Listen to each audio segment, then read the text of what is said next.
Welcome to Savage Minds. I'm your host, Julian Vigo. This is the first podcast of our third season.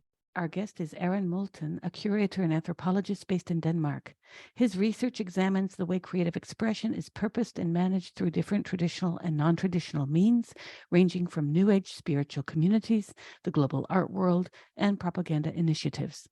He's the curator of The Influencing Machine, a large-scale exhibition and publication examining the legacy of the Soros Center for Contemporary Arts Network, which took place at the Ujazdowski Castle Center for Contemporary Art in Warsaw in 2020 and Galeria Nicodim in Bucharest in 2019. As a background for the discussion today, Aaron's recent work covers how in the 1990s, a network of 20 Soros Centers for Contemporary Art sprung up across Eastern Europe. This included capitals from all over the Soviet Union, to include Budapest, Belgrade, Kiev, Ljubljana, Sarajevo, Tallinn, Warsaw, Zagreb, and many more. These centers, funded as their name suggests by George Soros' Open Society Foundation, had as their mission the cataloging of dissident pre-1989 art and the introduction of new forms of artistic practices to the scenes of post-Eastern Bloc states and their artistic expressions. Within a decade, these centers wound up their operations, and their histories have been all but forgotten, except through Moulton's work here. More importantly, he discusses how these centers made their mark on Eastern European art, societies, and even political practices. I welcome Aaron Moulton to Savage Minds. Your work touched off so many issues for me that were actually happening in a different matrix for me because I was working in other parts of the world.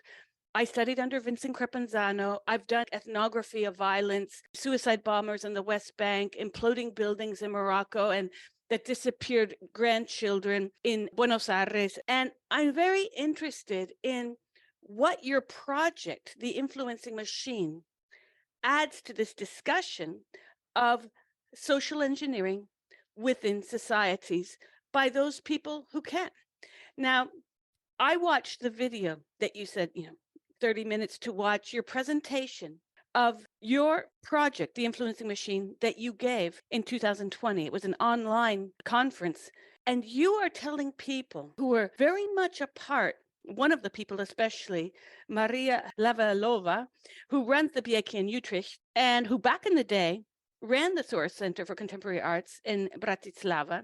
You're presenting this group of people in this online conference information while at the same time you're letting this one person who was part of the very paradigm you're examining understand that in a way they were part of a cult, a socially engineered project. And as you wrote me in the email to watch it, I did. It's phenomenal because she had the chance to push back and disagree with you. Can you explain what ensued in that discussion? Yeah. Thanks, and thank you for having me and for watching that too. I think that's a really pivotal conversation that I got to have that firmed up a lot of my feelings, which were already in place. But it's always important to be able to test these ideas out in public. This is a very delicate story because it's really something where you have to be so sensitive to original intentions and what people's frames of mind were when they're participating in such a thing. And I think it's unfair to go and declare all the artists, for example, were fully manipulated by this thing, or that the curators were full-on manipulators. I think that a lot of the participation in this was based on goodwill. And it's only in retrospect that we're able to tighten the focus and really look at what these things actually meant and mean. And when it comes down to what my work and my project represents, ultimately, I'm doing the job that they did, except to them, and that's of course could be seen as hurtful or colonial, or we can put a lot of labels on it that somehow try to discredit it. But ultimately, it's a research study that's very much based in their own methodologies and trying to create patterns and understand cultural energies that in the same way that they were doing, but just as a historical preservation of their own work, and learning from that work. How did that work create and control cultural production. So when I confront them with this within the frame of my research, ultimately it's to hit them with with their own context. Try to, one thing I try very hard to do is I try to start off right away and not allow this to be simply described as art, because I think that's kind of like a Trojan horse, or it's somehow a red herring, or a diversionary tactic when we use these labels, calling this simply art and the support of art. It's a way to soften your mind's perception of things, because how could you not like something that was supporting a bunch of art? And we do have to call it things like social engineering. We do have to call the whole effort something like that's very cult-like. And so for me, yeah, it was an amazing opportunity to look at my data in front of them and use the language I've created to them, and and wait for the pushback. And when it doesn't happen, it's only reinforcing, honestly, everything I've been doing. And it's not just with this incident with Maria Hlavajova. I've done this multiple times. I've amassed an enormous oral history archive, where I've interviewed all the main people from the inner circle of this thing. And I always test out my ideas. I always ask them about how they're looking at art in a special way, and how they compare this to histories of socially engaged practice.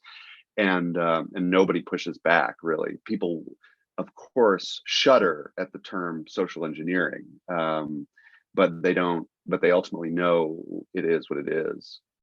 I've gone through your online curatorial exhibit. It's beautiful. It's really amazing. And I noticed several things that resonate for me within the art world. I did my postgraduate work, all of it in New York City.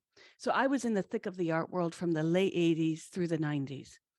And one thing I did notice was this shift from those who would leave the medium that they were in, painting, sculpture, what have you, and they shift to what was then a burgeoning new medium of multimedia art.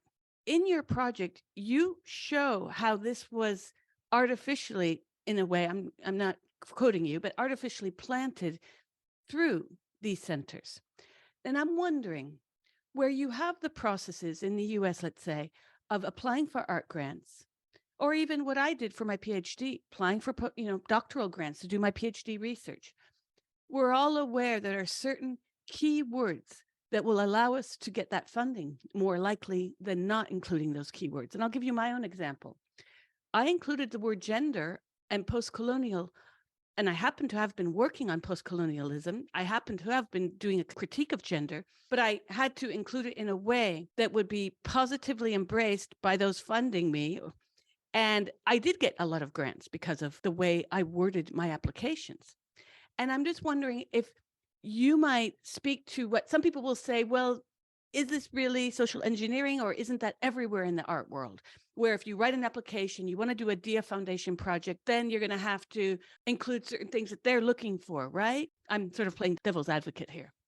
Yeah, I mean, what you're describing is a kind of a gamification of the open call systems and the way the grants are written. And that's of course, a necessary survival practice. You adapt your language, and you make and convert your practice into something that translates to their desire. I think we have to look at the origins of that a little bit, the origins of those protocols, and try to remember how they become aggressive in how they create forms of inception, with the way an artist process is suddenly shifted outside of their normal framework into what is now an NGO's framework. That's one thing. The other thing is this idea of new media, as we know it. There's a lot of questions of how that kind of comes into being, and what is who's hedging on that, who's winning from that. Certainly the if we focus just on the Soros Center for Contemporary Art Network and the Open Society Institute's network, that's a wonderful case study to just allow total focus on. I can't speak to the entirety of the art world, but I gotta imagine these things are intertwined. So the Open Society Institute, of course, is an enormous NGO. It's not your typical NGO. It's got 10 plus arms like an octopus of focus that it is focused on, from education, political lobbying, political science, healthcare, and contemporary art was just one of those, and a very small portion of the money was going towards it. But technically, for the time, an enormous amount of money, $24 million was spent on the total Soros Center network in the 90s, which is huge when we think of the dollar value in Eastern Europe. But what's another part of the Open Society Institute is the internet, what's called the Internet Research. Damn, I'm going to forget the name of it right now. But they had they created a whole IT revolution in Eastern Europe, and they had an enormous aspect of their work was to introduce the internet to all these different places, and do so by any means necessary. So you have like this incredible boots on the ground creation and management of infrastructure. So you're laying fiber optic cables, you're setting up satnet connections, and in some cases, and there's an amazing book I recommend everyone read, because it actually, I look at it as like a weird backdoor to understanding the value of the art question. And it's this book called The Dynamics of Technology for Social Change. It's by Jonathan Pizer, and he was the chief technology officer of the Open Society Institute. And he openly in this book just lays it out like case studies, and identifying mutations and anomalies of what it meant to use technology as a facilitator of social change. And each city has its own set of challenges and its own set of unique successes. And so I'm saying this as a way to, let's keep this in mind. This is happening on the side, and this is enormous, because they view the internet as this irreversible, uncontrollable, unpredictable communication technology that, if put in place, was going to create irreversible change in these places where there was closed society, suppressed points of view. And so if you put this thing in place, it's just going to light the fire. But it's not to be misinterpreted as these were public internets. These were very much semi-public and more or less private internets that were run through the Open Society Institute, and very much under the censorial control of the Open Society Institute. So there were not, let's say, all points of view represented. But the reason I bring that up is because that is just one aspect of the Open Society Institute, in addition to the art thing. And then you have to take into consideration how much of a hedge financially George Soros put into the internet, the dot-com boom, and the dot-com bust, and as well as into the euro. He hedged huge on the Europeanization process in both this kind of growth of the globalization in terms of tech and community. So, and the new media thing is another one of these funny, I don't know, ways to camouflage this whole thing as just a goodwill effort. Because yes, it was an incredible thing what they did, providing firsthand and unprecedented access to new media technologies in places where it was impossible to buy a video camera for a monthly wage or a yearly wage one would normally have.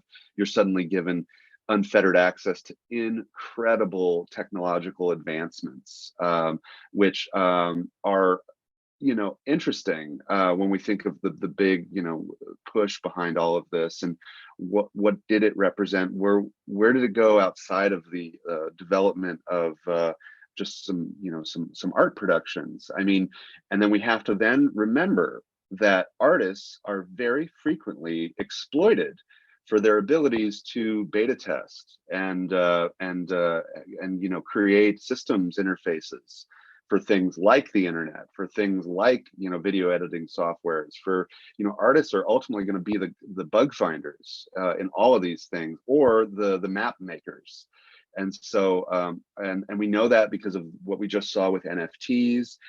We can, and what we see all the time with what's happening with AI right now. All the things that have just happened in the last 2 years of AI going public with all the AI art stuff. that is from the total and absolute exploitation of analog creators. So there's all these questions that I'm, using the word exploitation is a hard word, but these are the breaks. Artists often sign up for this stuff. Your work focuses on a specific period post crumble of the Soviet Union. Can you talk a bit about why you chose that specific period of time? I believe it was 92 to 95, and some of the findings from this project. Yeah. Well, I'm a random person to be working in this field. I'm a curator by trade, and my practice is, I've always seen it as anthropology. I use curatorial practice as a guise or a mask that helps rationalize my research and my behavior. But I early on start my own kind of path through journalism, and through being a very much a nerd about the global art world, and the globalization of art, and understanding the growths of different ecosystems, and always looking for mutations and anomalies. I was always looking for these things, even before I knew exactly what, to put those simple words on them. I was always looking for things that went outside my comfort zone, frames of reference, new words, etc. And that's where, and that's why contemporary art is so amazing. It's this like last green zone for madness in society, and where we can expect to find, such strange gray, things of known unknowns and unknown unknowns. And the reason this happens is because I was running a magazine called Flash Art International, and we do focus issues.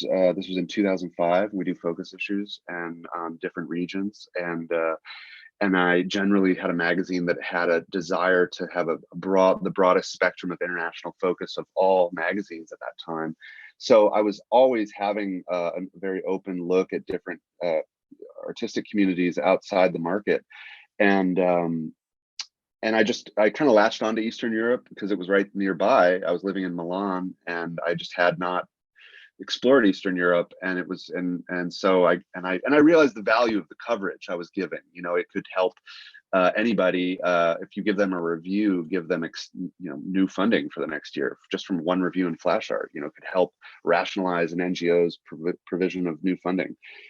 So anyway, sorry, all that aside, I kept finding this reference to this thing called the Soros Center for Contemporary Art. And I was, and I right away I saw it and I was like, what is that? And the reason it piqued my curiosity was because I felt very aware of such things, like the brands, let's say, of the Guggenheim setting up in these different countries, or the Louvre, or whatever. That was what I was doing, was like looking at how these things mushroom and colonially impose themselves in other places. And so when I suddenly see this brand, Soros Center for Contemporary Art, I was like, well, that's interesting. And I didn't know what Soros was. But I kept Googling it, and you'd find more and others. And it was clear that it was this thing that appeared, and then that kind of existed maybe still today in 2005, but it wasn't easy for me to understand. So I basically created an entire research project as a journalist to just go to these places.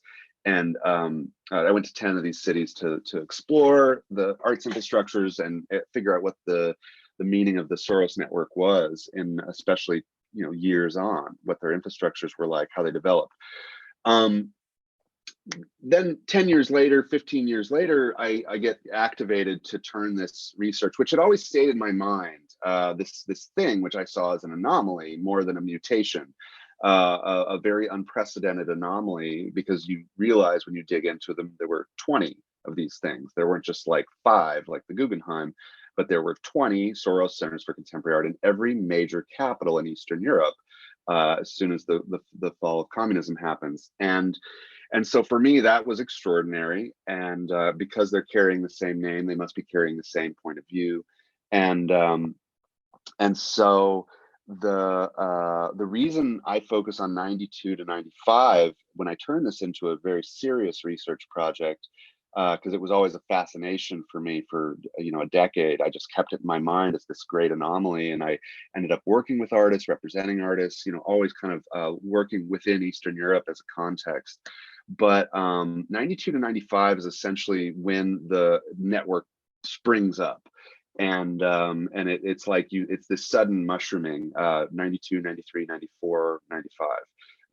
All the centers pop up, and then a couple continue to pop up until about 98. 98 is when the Almaty, Kazakhstan opens, and then already at that point the centers are starting to close, or funding is starting to go away, where they're in what's called the sunset years. The 92 to 95 are important because this is when they are arguably the most vulnerable to being a unified voice, versus their mission, which was to be autonomous centers operating within the region. And so meaning they're, in many cases, when you interview the people that ran these things, they didn't know what a contemporary art center was, what it was supposed to do.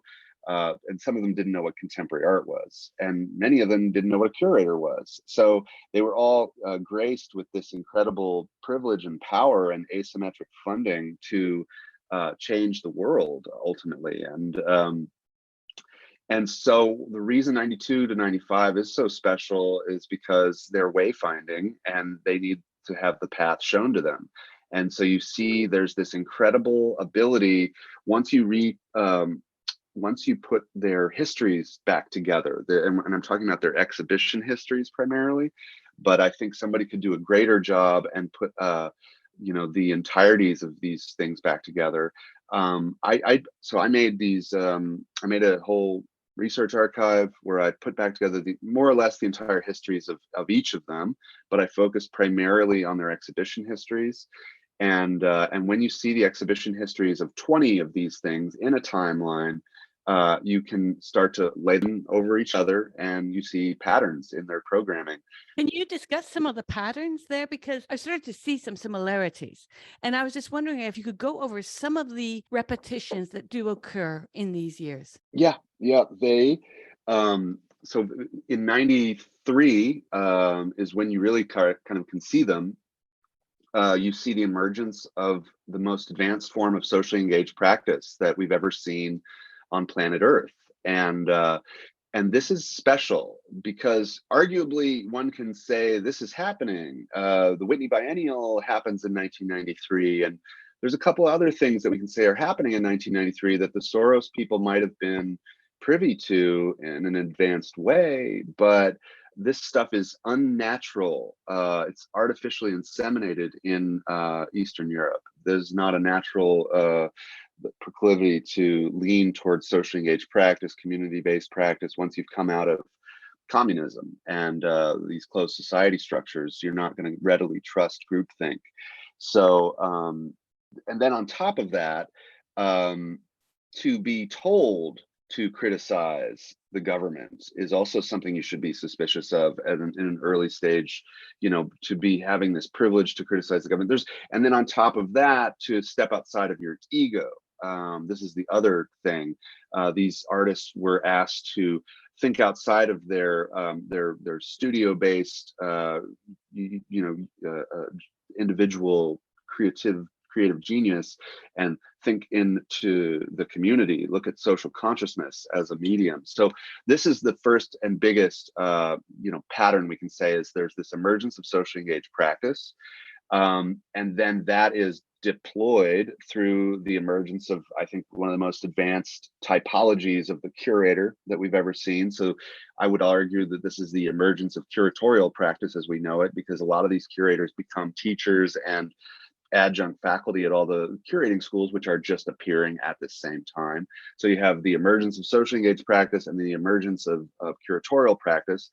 And then within these, there's great case studies. I mean, I can go into them if you want, but these are the two biggest points. And then my third research point is the emergence of tactical media, which is employed through this. And so then when we look at that in the framework of the network, again, think of this map, 20 major cities, every major city in Eastern Europe, turn it on. You have all of them synchronized. Boop. That happens in 93, 94, 95. You can see it. and it's undeniable. And these are unnatural. That A, these practices would occur there, and B, that that ideology travels that quickly, especially in former closed societies in an analog era. It just doesn't work that way.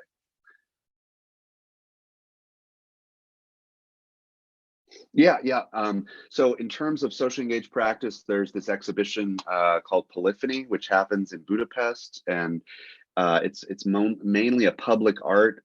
It's meant to be a thing that happens within the museum, and then it ends up happening due to political difficulties in public space, and it all kind of is focused around the pretty incredible ideas of socially engaged practice that are, I think, we have to look at how these exhibitions formed through the open calls, and these open calls kind of function like a manifesto where they encourage, if not arguably coerce, artists to shift and make their practice around these things. So this art exhibition Polyphony, if you don't mind my reading briefly from the open call, it's asking artists that.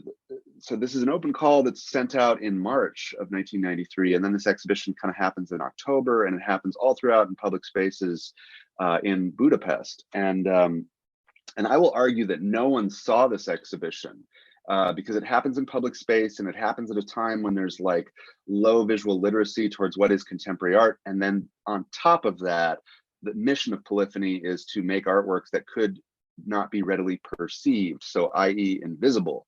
So there's layers of why this thing was probably never actually seen, and therefore it just becomes an experiment in perception. But the open call here says the range of social and political themes which may serve as the content of the submitted works extended to, but is not restricted to, the following: the transformations of power, broadly defined, the reevaluation of social roles, expectations, customs, and systems of value, the tensions of collective belonging and dispersal, orientation in the new objective ideology, emotional and temporal environments, transformations of sexual and gender relations, a mapping of geographical, social, and institutional spaces for movement, the adequacy or inadequacy of the cultural, linguistic, and symbolic means available in this changed reality, a sense of responsibility for human and environmental resources, the problems of processing a private and shared past, present, and future, and the social and public role of fine arts in answering challenges like the above.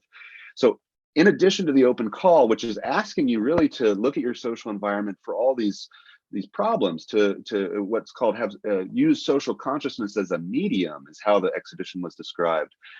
They're also giving unfettered access to new media technologies and tutorial grooming to help use them. And we're not talking very simply just video. We're talking about TV, like being able to hack phone lines of the public phone networks, using these LED billboard advertisements, using a whole range of media that already the public is, in terms of LED billboard advertising, that's going to be a relatively new thing in general. But to allow that to be hacked already by artists is pretty. We know that Jenny Holzer is doing that in New York at the same time. But this is a very different environment in terms of visual literacy, exposure to advertising, marketing, the tricks of tactical media, etc. So this is an exhibition where we can argue artists are being put in the field to engage different communities and different paradigms of perception that are very unfamiliar and uncommon generally, and especially in these places, and then given pretty sophisticated access to advanced technology to do it. And then and that's the social engaged practice one. And then I think that arguably also touches on curatorial practice, but I can give you another wild example of curatorial practice. But in terms of curatorial practice, this is an exhibition about bureaucracy and how artists and particularly the curators were going to engage all different manners of bureaucracy to make this stuff happen in public space. And we're talking about a former closed society that's got vulnerable bureaucracy. And so what does this do? Well, this opens up a very clear understanding of what those vulnerabilities are, and in my opinion allows the possibility that then the larger NGO can perform hygiene.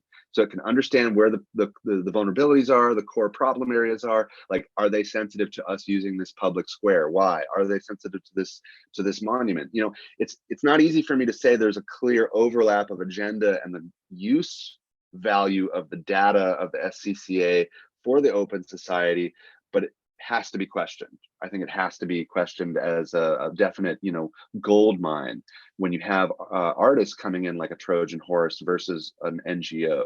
What is your distinction between an NGO then and the Open Society Foundation? Because I would view the Open Society Foundation as an NGO.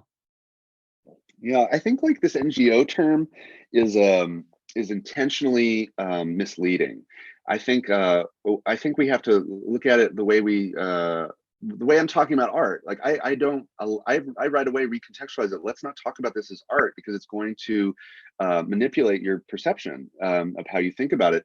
Like it's the way we use that word cookies to talk about all the data gathering that we agree to immediately when we go online, which is actually probably quite nefarious. But it's given these special names. Like, who doesn't like cookies?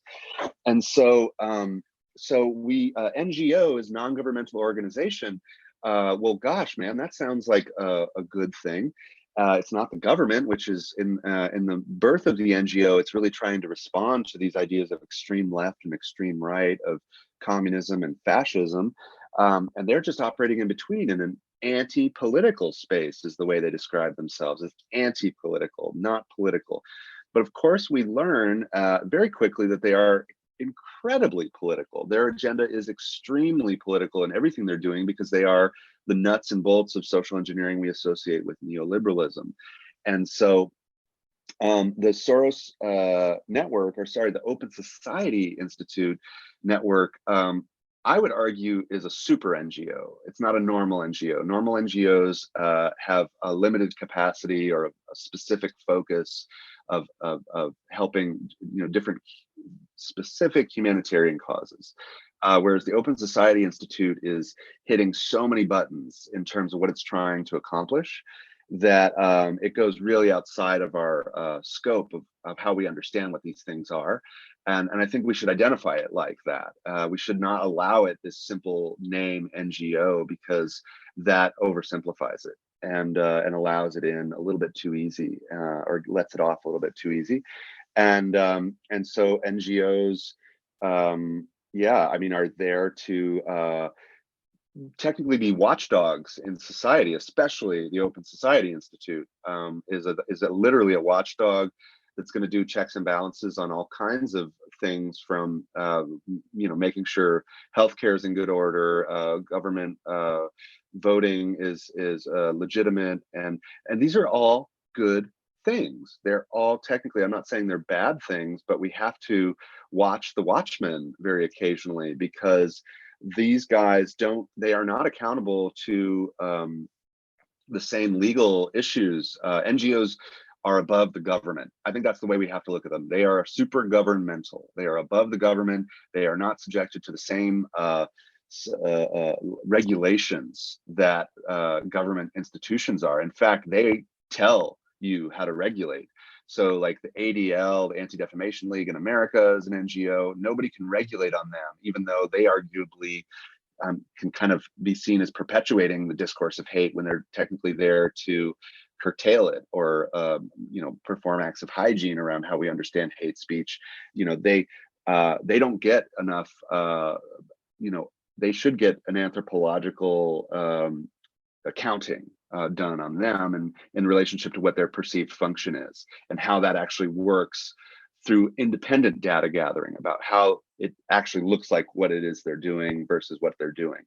And so this is what I see as the problem of NGOs, is they are super governmental forces that were put in place in these vulnerable periods talking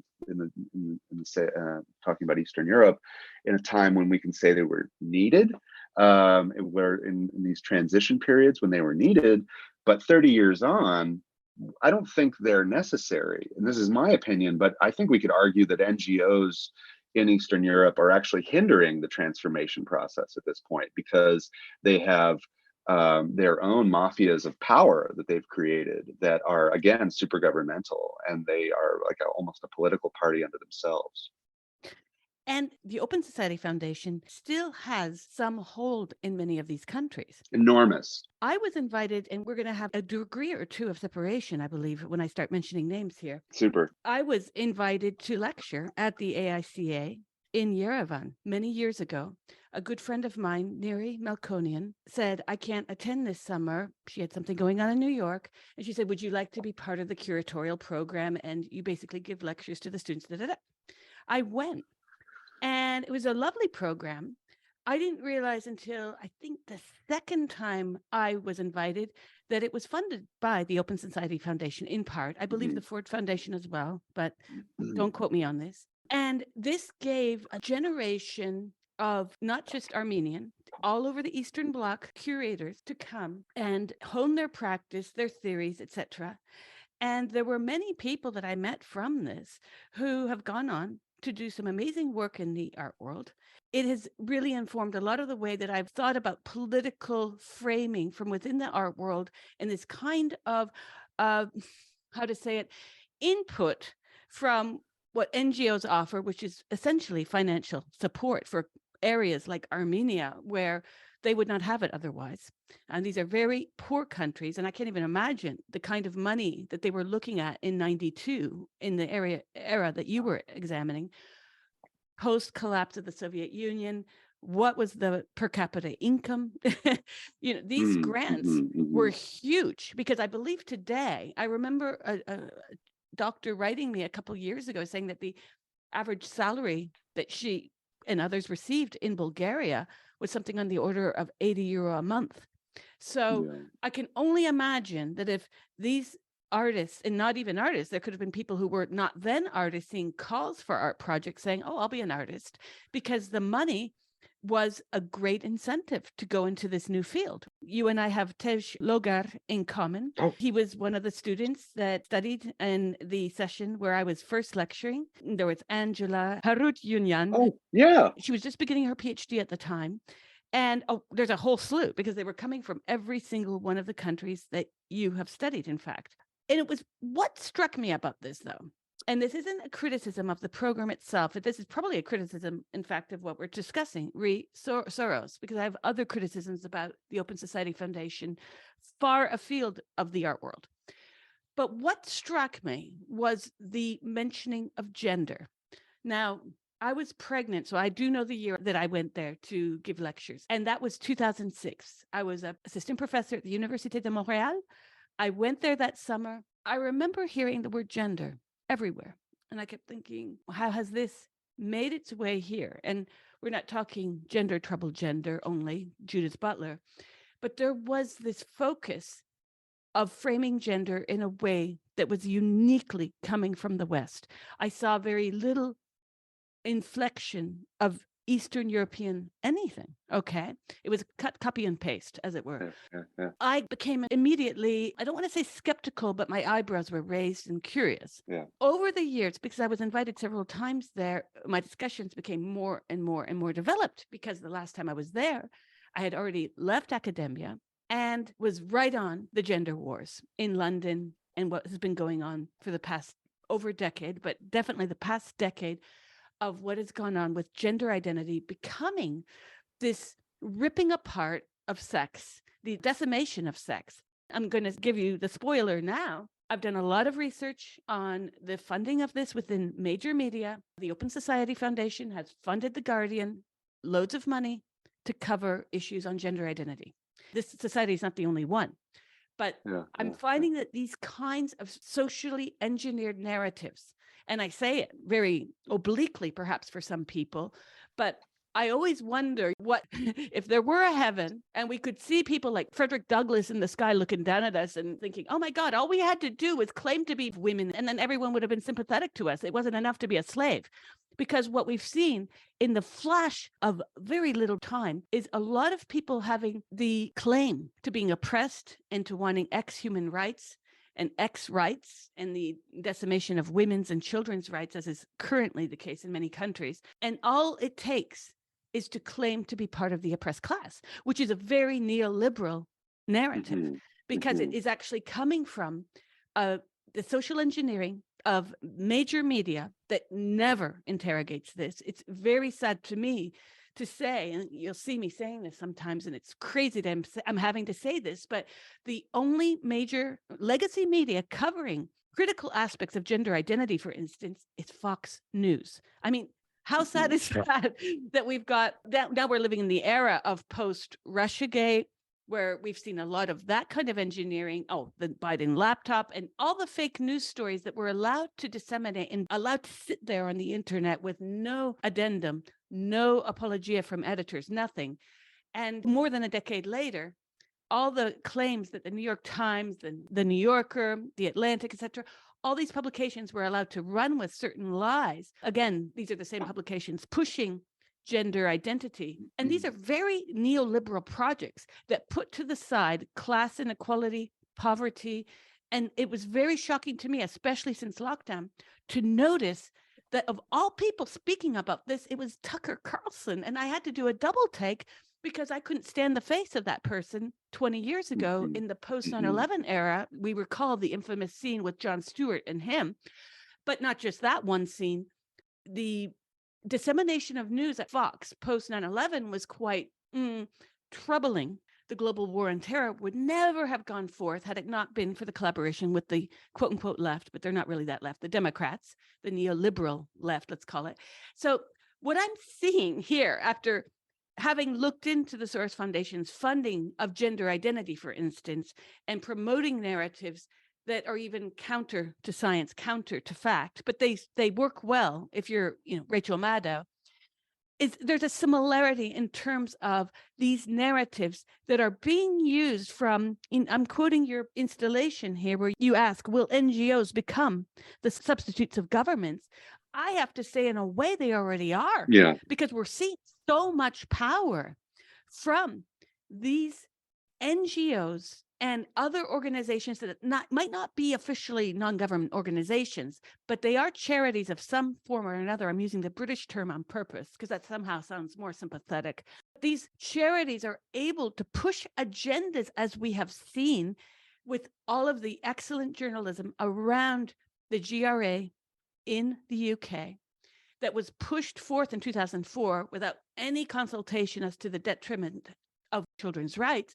But now we're in this very strange space where you have men who've been, I'm just throwing this out there, accused and found guilty of raping an infant, being put in a woman's prison where other children are. This is how surreal the discourse is. There's a dislocation between what the right-wingers in the 80s might call the bleeding heart liberals, that kind of sympathy that I'm on the left, I'm very firmly on the left, but that kind of bleeding heart narrative of, well, let's just understand these people.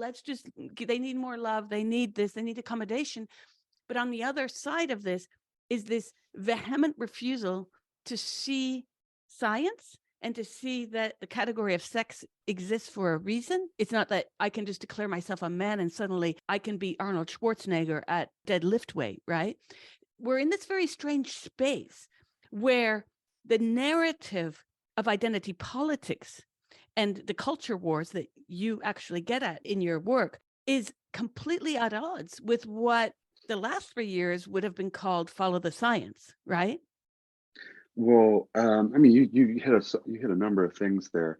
I think like what I would generally want to just say is progress is an undefined thing, and I think it's intentionally obscure. That progressivism doesn't self-identify where is it going. And that's why the so-called needle shifts, and you or I could be liberal 5 years ago and suddenly we're center right, today or something, which I don't want to buy into these dualisms.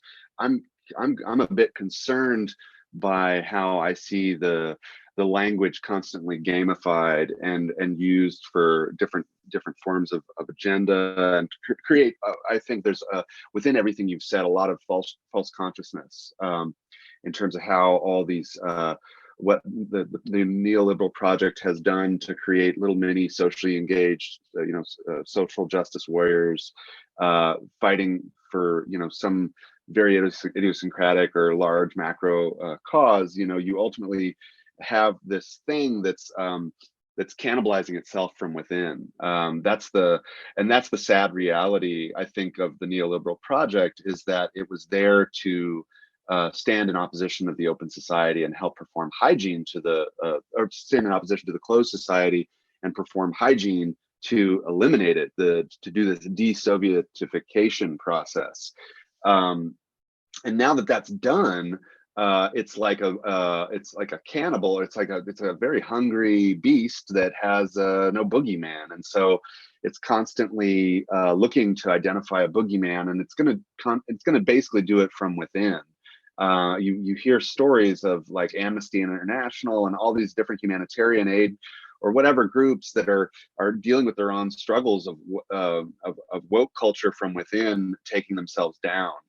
So I think that's the problem with George Soros's project, is it didn't understand life without an opposition, and how it would create a lot of hungry activists. And because the other thing that's I find troubling, if to just keep it back in the arts, you have this hyperbolic growth in the curatorial practice as an education industry, and you did not have that kind of growth in jobs. In fact, it was probably inverse. There was a blip of a moment where we can say there was this biennial boom, and then some private museums that have popped up in the last 10 years. But for the amount of curatorial master's programs that appeared in the last 20 years, there's definitely not enough jobs to give all those big, expensive egos. And so what do those people do? They're all trained in post-colonial theory. They're gonna claw hand over fist over each other to be the biggest activist in the face of an industry that's literally full of activists saying the same shit. They're all saying the same thing. And what does that mean when every activist in a liberal leftist industry, if everyone's saying the same thing to each other, well, that's first of all, that's called preaching to the choir, and it's literally useless when you have that happening. Like, we're all moralizing each other around the same issues. I don't know what because it's not like this thing in the art world stretches that much outside of it. Yes, you can imagine, and that's what the nature of this project is. What I've done in Poland is to identify that this is propaganda. This is the creation of museums of false consciousness, of memory politics, and these are the tactics and strategies for how our heartstrings are manipulated, and it's through the astroturfing. This is the astroturfing of the art world in short. I completely agree with you on all counts. And I want to quote something that you write here. You write, there is an artist contract from the SCCA Moldova that stipulates that funding cannot be used for creating political influence, propaganda purposes, for interfering with a democratic election, legal processes, lobbying, or for promoting a particular political agenda. This contract is a great way to protect the network if anyone should audit their intentions in the future. In this way, the artist has been contractually advised to not make a political artwork, but instead to create a political artwork. Interesting. No one can stop the free will of the people, end quote. And this, of course, made me think a lot of the criticisms. I was working in Nicaragua in the late 80s when we had the Bush and right-wing funded Contra war there. And I was doing work with these poets in the islands of Solentiname who were creating this with they were Sandinistas, but were creating this kind of revolutionary grassroots poetry projects where everyone was becoming alphabetized and they were writing poetry. There were even painting projects. It was quite phenomenal. You had right-wing Americans at the time, the likes of Jesse Helms, who were busy, of course, censoring Mapplethorpe and Andres Serrano and on, who were saying that what was happening in the Americas was tendentious, it was political, it was forced, it wasn't art. As they were saying, this isn't art, piss Christ. Robert Mapplethorpe, remember Jesse Helm's description of the buttocks? And it's quite ironic because, plus ça change, in a way, we've got this kind of blind side to our own political malfeasance, let's put it that way, where we had Lloyd Benson at the time, I believe it was 1972, helped to author and pass a law in the US, which basically made it illegal for the US to intervene in the policies and elections of other countries. Well, of course, we both know this is not the case, right? So could you talk a bit about that quote I just read? Well, yeah, and I think the just to I want to go through the map of things you just described there. I think this oligarchy term, it's a little bit like patriotism and nationalism. It's philanthropy versus oligarchy is almost like I mean, not that oligarchs are philanthropists by nature, but they're whatever. It's like these funny ways in which we create uh, the dualisms of consciousness and good and bad with this. So I think and philanthropy is very much a karmic industry in America, especially, and the way people use philanthropy as a way to hide their negative energy and by putting forth positive energy. Be that through tax evasion, money laundering, exploitation of labor, et cetera, et cetera. I mean, think of any basic capitalist entrepreneurship. And so philanthropy performs that great thing called the halo effect, which we can call the evil eye, where it helps us look away from all the negative aspects of how that money was acquired through charitable donation. And so I think the rad part about this story is like, why do we not celebrate George Soros for having been the single-handedly the most important philanthropist that's ever helped create art in Eastern Europe? There's no recognition whatsoever for that. This is a black hole for what his position represents in the history of Eastern Europe and how it's understood in the West. Nobody thinks of George Soros and contemporary art in the same sentence. It just does not occur. And yet he is standalone the greatest of all time. And so that's one thing. The contract you brought up is important because it is one of these smoking gun moments that I've been able to find in my creation of the archive that I created. And I would say that the great thing to do, in addition to if we're comparing these languages the way you are of how we see the responsibilities of intervention and the presences of NGOs in these places, is to look at how Russian NGOs are talked about in this way. And I can't think of the names of them right now, but I read a great report from a think tank out of Sweden that was looking at Russian NGOs, and then of course the framework that they're making is these are nefarious. They're coming in there to implement agenda and create influence, and then they go through how. And I'm literally looking at this list. I'm trying to look at it neutrally, and I'm like, well, that's exactly what the Open Society does. Like, how is this any different whatsoever? Because it carries a Russian agenda versus a private philanthropist parentheses neoliberal American imperialist agenda. I mean, what is the difference here? Is that it's this good or evil narrative that we're constantly battling with, and the reality of it is it's the same. They're the same thing. Language is a way that people are trained to see things differently. So you're democratically elected leader, but they're oligarch, they're despot, they're tyrant.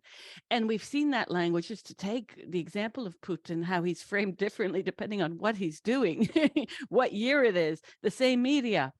And we've seen it over and over. You can go back to what happened in Panama with Noriega, who used to be our BFF, and go back to, again, infamous photos of Donald Rumsfeld with a very young Saddam Hussein from the 1970s, again, our then BFF, and on and on. And those of us who've studied this can recognize the way that language is used to entrance the reader. And this is how corporate media functions as well. I would actually point out a really amazing way to look at it is the rules for how the Ukraine war is talked about. The successes of the Ukraine are the only thing that is platformed in the media, and when they mess up or when there's a failure, when there's accidental, when there's death in a way that was unintentional. There's this effort to make the language around the Ukraine's successes and failures successful no matter what, or accidental, whereas they will never use language that Russia is gaining ground, or if I'm making myself clear, there is a rule for how we're allowed to describe the successes and failures of these opposing sides. And the language around the Ukraine is inevitably optimistic, whereas it's around Russia, it's full of folly, it's abandonment, failure. They're very openly only using a very particular vocabulary to frame to manage your perception around how the war is going, which I find interesting. You can tally it when you read any article. You can see that there's this language game that's at work here. It's not about the actuality, of any kind of democratic reporting or neutral reporting. It's about playing with your sentiments and how you perceive this event. Just yesterday on either the BBC or CNN, I saw just that. It was about Russia's advancement, but it was couched negatively, saying there are doubts about Russia's advancement. I'm paraphrasing. Yeah. But it's always like that. It's fascinating. I wanted to also get to the way in which your work has been received, because I'll give you an example. When I wrote my first piece dealing with the Open Society Foundation's $250,000 funding of The Guardian to represent transgender identity, I sent it to Jesse Singal and asked him if he could go over if he had any input. And his response was that he didn't want to, basically, I'm paraphrasing, but he didn't want to touch it with a barge pole, because if you criticize the Open Society Foundation or George Soros, you will be accused of anti-Semitism. Have you had that experience? Yeah. I mean, I've kind of had it a lot, but also it's like, I know it's BS. I know this is another language game, and I've built in all these kind of tricks in my own game to identify it, and I think that's what we need to start doing, is calling these things games, and games of tactical media, of perception management. I even call them spells, because when you look at how anti-Semitism as a call-out culture works in society, it's a very primitive emotional mindset that permits it, and the effect is meant to be damning without any accountability of the spellcaster, and it's expected to just be this thing where they can just say it without any definition and mic drop and walk away. And so and I know my intentions are good. I know that I'm not an anti-Semite. I know that if you look at what I'm doing, actually, you can understand that it does not matter. So why is this called anti-Semitism?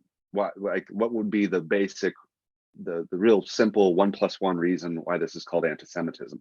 And it's because George Soros is technically Jewish. That does not change his history and his actions. The fact that he is Jewish is a detail that is used actively by the media as a diversionary tactic to manipulate your perception of this person. And the media should be held more accountable for how they're doing these things. They're using words like in Soros's byline. You can do a random sampling of any newspaper article that mentions George Soros, and within the first 20 words of his name, they'll use the word boogeyman, Jewish, billionaire. And these are literally tricks. These are games to sweep your leg and create what's called predictive programming and short circuit your mentality. So you, as a reader, if your moral compass is in the right place, you are going with the flow right away, because who calls this amazing billionaire philanthropist activist a boogeyman? Well, the bad people do. And so what you have is this strange reality that criticizing the halo effect, which is again another one of these tactical media games of philanthropy, and that the media uses. When you reveal these structures, it's seen as taboo, as if these aren't happening, as if these aren't cultural traditions. And so for me, I always say, bring it on. I just want somebody, if they're going to use this terminology, to defend themselves and actually substantiate what they mean, because that's the biggest issue, is that no one is forced into a public discourse about this stuff. They whisper it. They whisper it behind closed doors and to their networks, and they write about it in one-sided media opportunities, but they never are forced to defend it. And the reason is because it's scary when they do. It's not because I am actually anti-Semitic. It's like, well, then you have to defend what you mean by anti-Semitism. And what little experience I've had with forcing people to do that, it reveals that people do have bizarre faith in things like the protocols of Zion, which is something that's probably going to cause this program to be censored just by my mentioning it. But this project often, and the criticism of George Soros often, gets called the new protocols of Zion, or a form of anti-Semitism akin with the protocols of Zion, and no one's willing to explain exactly what they mean by that, because it's frightening when forced to actually do a discussion, a real discussion about origins of anti-Semitism and anti-Semitic call out, and where those thoughts come from, and why are we making those comparisons, because that's a pretty hard thing if we're going to go down that rabbit hole. And so, and I don't think I've done anything that's anti-Semitic in my work. I've ultimately, my work is somehow about anti-Semitism, and it's about anti-Semitic call out, but we just live in a culture that borderlines on primitive when it comes to speaking in a rational, educational, holistic way about these negative energies that it seems to cherish as a sacred cow in culture. You're listening to Savage Minds, and we hope you're enjoying the show. Please consider subscribing.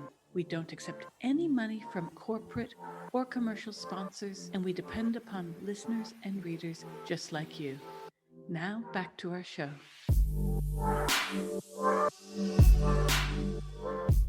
When you use the term language games, of course, I immediately jump to Jean-François Lyotard's work in the postmodern condition and what he calls language games, although his definition is slightly different. But I'm wondering if there might be a tie-in to Lyotard's seminal work. He discusses these petits récits, these kinds of deconstructions of hegemonic narratives that become localized. Might we be looking at a present where, because of social media, especially Twitter, people are given this one-offmanship? That's what Twitter is. It's for quick one-liners, and it's always about humiliating your interlocutor, never or rarely about an actual communication. We're in this very strange bell jar, I call it, where you go in, you say your one-liner, and you either get a lot of likes or that failed and try again later. Sorry, go to jail and come back later. And I find these kinds of discourses almost useless, but they're certainly empty, because we're not seeing an actual exchange of ideas. So what I learn when I go to social media is that people share without reading, they discuss without reading. And then when they do read, they're often reacting emotively. And what happens on social media, and this is why I think it's interesting how your work on the Open Society Foundation's influence in the 90s through technology, especially the burgeoning internet, is primal here, because it became this testing ground of what was supposed to be. Remember, Lenier's, we're going to have this open democratic forum, but he's since come back on that and said, oh, it was a great disaster. The internet has not proven to be this great public space. It's become a global marketplace. It's become a public square where if you don't like what someone says, you threaten them, you write their employer if they have it in their bio. We've seen this all. People are using the internet in this castigatory manner, such that when you start to look at the gender wars, which are fascinating, you see regular death and rape threats by people who say, I'm a woman. Right. That's what women do. They rape threaten each other, not. You've seen a lot of people having to go to court over their right to have employment because they say that lesbians don't have penises, not exaggerating there. And you have a case I'm following from tomorrow in Canada. A nurse in British Columbia is being taken to task. There's a hearing because she says that biological sex is real. Yeah. I mean, you still can't Mhm. finish medical school if you don't know that, not in any country that I know of. And so you have this very strange mixture on the internet because it's virtual, because everyone who says that they're a woman has a Japanese anime, so you can't argue with a cartoon, can you? That now this is the new reality. It's this kind of LARPing as new scientific modeling as the new follow the science. And when I say that, I'm putting it in air quotes because as we're finding out from the Twitter files, the follow the science was a huge conspiracy, and it was definitely a regulated and fictional regulation of a narrative. What was allowed to come out was allowed, whose voices weren't allowed were kicked off the platform, and or they were shadow banned on Mhm. Twitter. Their accounts were moved from Facebook. I have read peer-reviewed articles that had the rubber stamp even of the CDC that were then removed from Facebook for being fake news. I've had Mhm. my account put under question for spreading fake news. I've spread peer-reviewed articles about lockdown, about masks, about all of it. And I Mhm. often just post the articles because my Facebook wall is where I manage my readings. I don't find bookmarking on browsers helpful because I end up having 500 bookmarks open, and that's not great. So I use Facebook as my to read list. It's fascinating how this kind of social engineering that you're discussing with the 1992 to 1995 frame of the Soros Foundation is actually, and I'm sure this is coincidental, but becomes this kind of unwilling model for what's happening today. We're seeing this kind of replication of theories that would never, I mean, if you had told someone 10 years ago lesbians have penises, they would have been like, get the fuck out of here. But Mhm. today, if you do not say lesbians have penises and you work in a certain sector, especially if you are of the managerial class, to use an Adolf Reed analysis, you could find yourself unemployed. Look, there's a lot of things here. I think like I left America 4 or 5 months ago because I have 2 kids and I don't feel like it's a safe culture anymore. I think it's not just culturally, but a physically unsafe place. You know, it's all going to collapse in my mind as soon as like Trump gets reelected, or who knows. I don't even want to talk about that. But like I think everyone is so demoralized ultimately by the reality that we're constantly confronted with. You know, ultimately when you are only in a culture that you're, you know, triggered by, you know, the whatever, you know, it's really hard because progressivism in the democratic framework and the liberal framework, it only operates through negative by negation. It only defines itself by negation. So it's only like what they don't want. You know, they never say what they want, but it's what they don't want. And so you, as a progressive or as a liberal, know that there's somebody that doesn't want whatever you want, even though we're not defining what that is. It's always through negation, and then the when they reveal it, it's, oh, we just want equality and all that stuff, but never through the you know, literally, you know, trying to help you reimagine what your vocabulary is every 6 weeks. And so and then the result of that is there's from this demoralization and this creation of sectarianism, is we are in almost like what you say about the follow the science thing is interesting because, you know, atheism and whatever the liberal project represents has created these religious echo chambers of politics and science. And not that science ever promised finding God or ever promised anything, but literally the way science is used to debunk everything and yet has so many hypothetical ends of its own to never be able to answer for, shows us that we have invested in ultimately something that's not spiritually nutritious, and yet people follow it with cult-like zeal. So, and that's also with politics. You know, people have invested all their spiritual energy into political movements, and politics has become its own religion unto itself.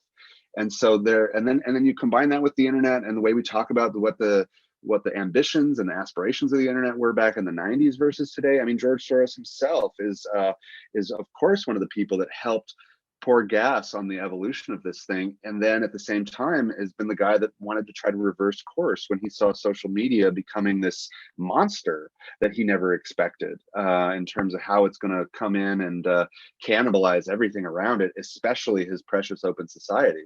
So there's these incredible ironies to the religiosity of these energies, and how they become like, witch burnings for each other. And I don't know, I think like the sad part of society right now is how spiritually bankrupt it is, and how demoralized it is. I mean, when we talk about the Twitter files that you started talking with, it's like, I think, why aren't people talking about this more? And it's like, oh, they can't handle it, because it's like, it really supports the fact that we're fucked.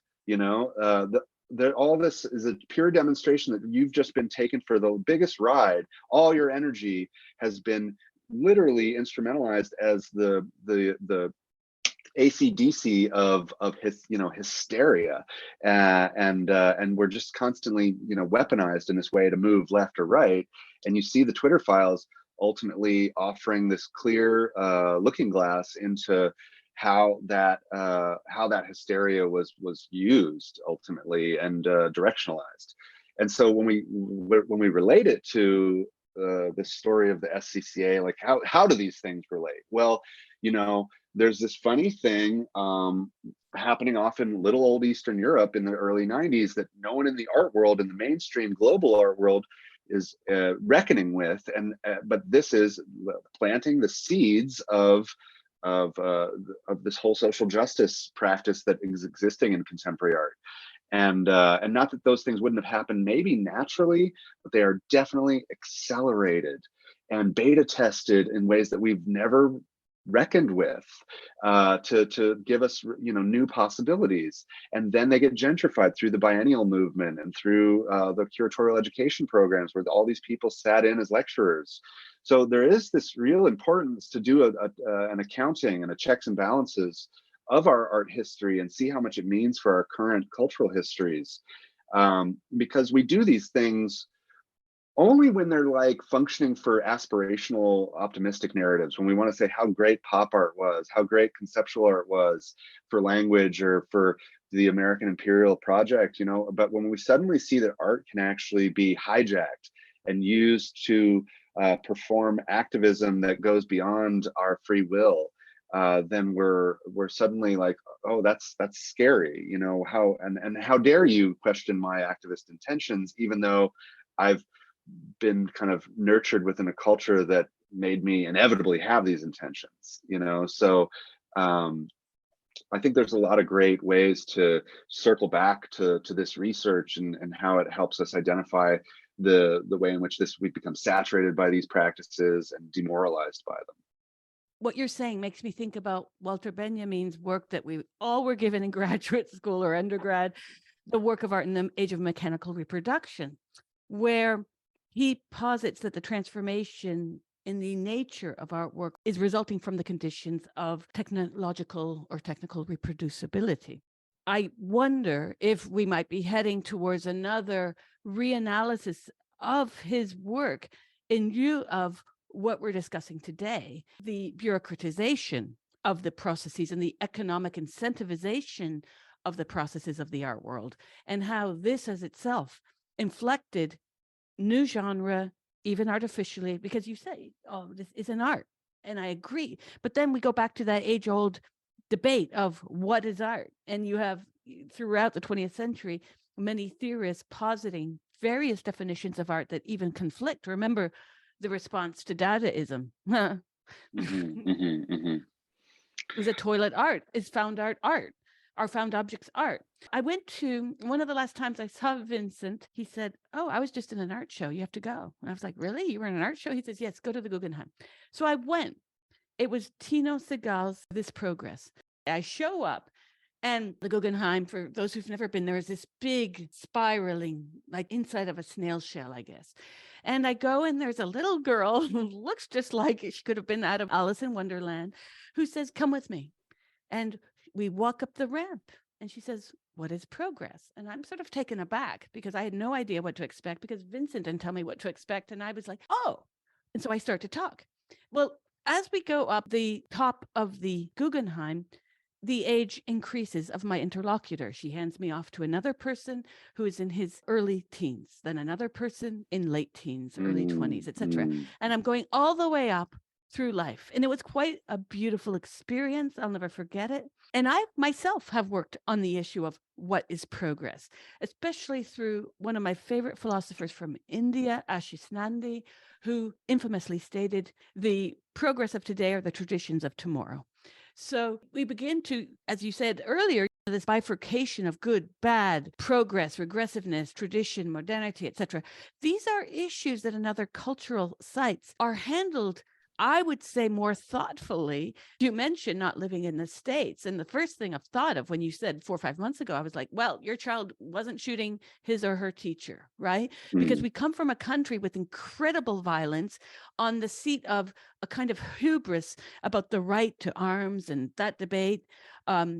We also have been caught in these last many years. If you go to CNN right now, I bet I'll find an article about Trump. I think, and I'm very far left, further left than a Democrat for sure.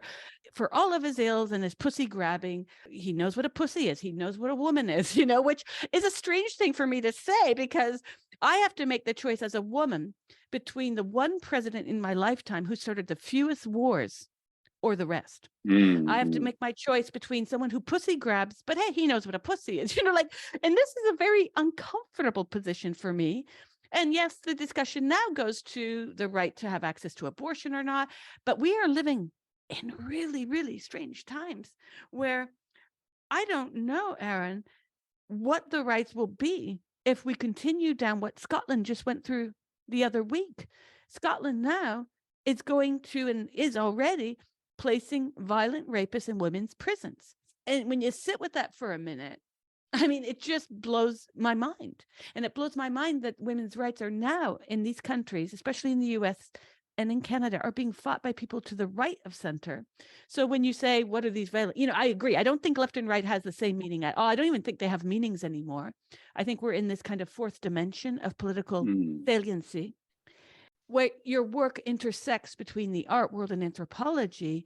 I'm wondering, what can we learn from your work in the 90s? And are any of these countries that you've studied, including the generous contribution of your interlocutor that day in 2020, Maria Lavyavova, who embraced your criticism, are we seeing more of a consciousness, a pushback to these kinds of implanted narratives through funding? Definitely, we're all more out in the open with how manipulated we are. I mean, the funny thing when I talk about this research, the usual, there's like kind of a standard set of responses, especially from the West, especially from Americans and American liberals, which is they shut down with the moment you mention Soros's name, and they believe you're handing them a conspiracy theory. Or the other response is, yeah, but isn't everything manipulated? And yeah, that's sort of true. Everything is manipulated. It's important to remember that you're not the unique special person you want to believe you are based on all the choices you made. And certainly your creative genius is not unique by a long shot. It's a mutation on a mutation, referencing the reference of a reference, whatever you want to do. It's just, don't believe ever for once that you've made something singular and that's never existed before on planet Earth. It's all results of influence. And so the reality of, say, this new media discourse and what role it plays in artists' lives. Well, yeah, look at all the work that the post-internet generation of artists has done with AI and technology. They've signed up for that. They've opened their arms to that kind of manipulation, where they're going to be used to help create interfaces and advancements of technology that are going to leave them in the dust, and use their quote data, their creative practice, and step on them with it. This reality of what do these things mean? I think, like, it's hilarious listening to you, because I'm like, oh yeah, what do we do about this? What we need is an NGO. We need an NGO to come in, but in actual seriousness, we need independent anthropological observation. Humans need that. They deserve that. People get so weird when I do gonzo anthropology, and I openly say to people, that I do that, and people, but I do this whole thing of also play the American. I say dude all the time, and I'm your buddy, and it's not to be manipulative, but it does let me in a little bit easier. And I mostly do my work with religious communities, and because I'm interested in how they use art as a vehicle for spirituality, and I want them to show me their tricks. And then I do this in a very open-minded, very open empathy way without judgment, where most anthropologists and most liberals, they come to uh, any other group through superiority, and that's a problem, and that's why anthropology is a problem.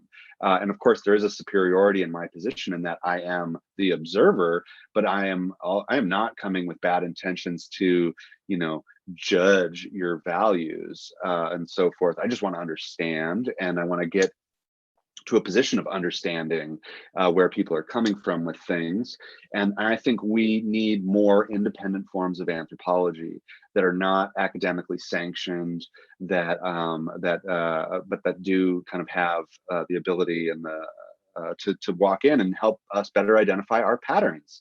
Even the ability to have something that helps us better understand anti-Semitic call-out culture, which is such a vast and misunderstandable phenomenon within culture that is weaponized irresponsibly, that is meaningless if you really kind of break it down into its bits. And then, of course, but of course, is so specific to being about hatred towards a group. It's these are that term alone deserves independent anthropology to help understand its value and its energy and how it's used and how to better understand it hygienically, so we can better reckon with hate culture, but we can also better reckon with how this thing is abused to create weird forms of agenda within culture and manipulate us. And manipulate us in broad strokes. That word is a spell. That word is very simply a spell. You name it, boom, and people have shifted course just by the mere naming of that spell. So and I think, like, this is just what this would be a good start for, how sick our culture is, and it's the West, it's because of neoliberalism. We need we sadly need outside intervention. Almost, it's bordering on that, because our democratically elected responsible parties, corporates, and whoever are only making it worse. They're only looking at it as a potential for profit, to continue to turn these dials in a way that's in favor of them and not of our personal psychologies and what have you. It's a sad state of affairs in terms of how capitalism has turned into such a cannibalistic buffet. Recently, there was a debate about a film that was made on gender critical feminists. They were invited to speak on Tucker Carlson. The filmmakers decided not to. I wrote publicly, I said, this is a very bad idea. No, but Tucker Carlson's a racist, he's a xenophobe, he's a homophobe. And I said, au contraire, he's the only journalist who, out of all of the journalists that pushed and pimped for the Iraq and Afghani interventions, wars, illegal wars, he's the only one who said he was wrong. The only one. I have not yet come across one who said he got it wrong. Secondly, over the past 3 years, he has been covering the poverty of lockdown, working class issues, strikes. He has actually covered women's issues. He's spoken against homophobia within the within the gender movement. He's been the only person there. And yes, he's certainly right of most of us, but that does not, ergo, create a fascist KKK member, et cetera, et cetera. And so what I'm finding is, amongst a lot of us on the left, that these go-to scarecrows are still there, and we're not living in a rerun of Mississippi Burning here. The right wing has come a long way to accede a lot of social change. I include the log cabin Republicans were a thing 20 years ago. There are many Black gay conservatives. There are many gay Latino conservatives. And what the left does is makes these kind of red herring arguments about how we can't do that because it'll look bad on us. That's a right-wing channel. And I'm thinking, wait a sec. And I pointed out to people that the global war on terror was brought to us courtesy of Goldberg, Miller, the New York Times, the New Yorker, and the Atlantic. These were the primary culprits in advancing an illegal war that ended up killing and displacing millions. So when we start to look at what's left and right, we can no longer say New York Times good, Fox bad. And these are valences that will always change because we're living, we're breathing. People change, institutions change, as you know. I'm wondering if you might speak to some of the challenges you've had in working with the right-wing institutions, the tactical media interventions that you've made around your work. Well, yeah, thanks for asking. It has to be said that there is this, I have in my own approach to as a human, but in particular, I look at my job as a curator and an anthropologist to do these things. That when there are sensitive issues that we as a culture have a hard time speaking about, and just to sum it up, like evil, to talk about evil properly, and not give it like boogeyman ghost stories. Um, I'm fascinated, and I'm going to go there, and I'm going to go there hard, especially if it makes people uncomfortable. And I look at it as a kind of a form of embedding myself within these topics, and not because I like evil, but because I think we are not doing ourselves a favor by using by boogeymanning things. And so that's a way to say that when I heard about this museum, this right-wing contemporary art museum, as it was called by the New York Times, I saw in this way in which it was described this effort to hide it through dog whistles and language, and as soon as you start to like openly think about those things, these games of language that are played by the media, you start to see them all the time. And dog whistling is the easiest one. And so when I first learned about this museum, I saw it as a not as a something to avoid, but as an opportunity for understanding.